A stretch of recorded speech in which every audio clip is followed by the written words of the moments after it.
Hello अंतरा सिंह प्रियंका, मैं Google से बोल रही हूँ। सभी के पतियों के बारे में जानकारी ली जा रही है। क्या आप बता सकती हैं कि आपके पति क्या करते हैं? अरे का बताबे, सुनिए।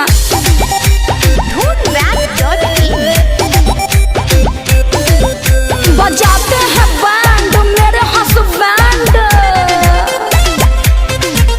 बजाते हैं बैंड मेरे हस्बैंड, न देते हैं चैन और रोती हूँ तो कहते हैं उलू लुलू बाबू मेरी चुप रहो, उलू लुलू सोना मेरी चुप रहो, उलू लुलू जानू मेरी चुप रहो। मुँह भी दाब देते हैं, तब तो आपके साथ बहुत बुरा हो रहा है। सही कह रहे हैं, किस्मत में है लेढ़ा तो कहाँ से मिलेगा पेड़ा।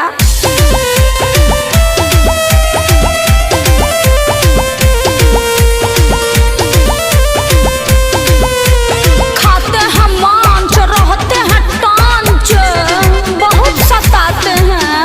खाते हैं मांस, रहते हैं टांच, मारते हैं पांच, रोती हूँ तो कहते हैं उलू लुलू बाबू मेरी चुप रहो, उलू लुलू सोना मेरी चुप रहो, उलू लुलू बाबू मेरी चुप रहो।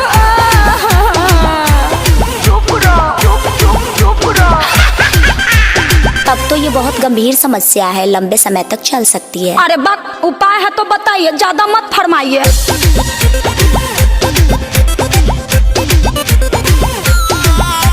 मारते हैं जंप, बुताते हैं लंप, अरे पाठा है। मारते हैं जंप, बुताते हैं लंप, करेजा में होता है काम, पर रोती हूँ तो कहते हैं उलू लुलू बाबू मेरी चुप रहो, उलू लुलू सोना मेरी चुप रहो, उलू लुलू जानू मेरी चुप रहो। डोंट वरी, घबराने की कोई बात नहीं है, गूगल आपके साथ है। Dhoonweb.in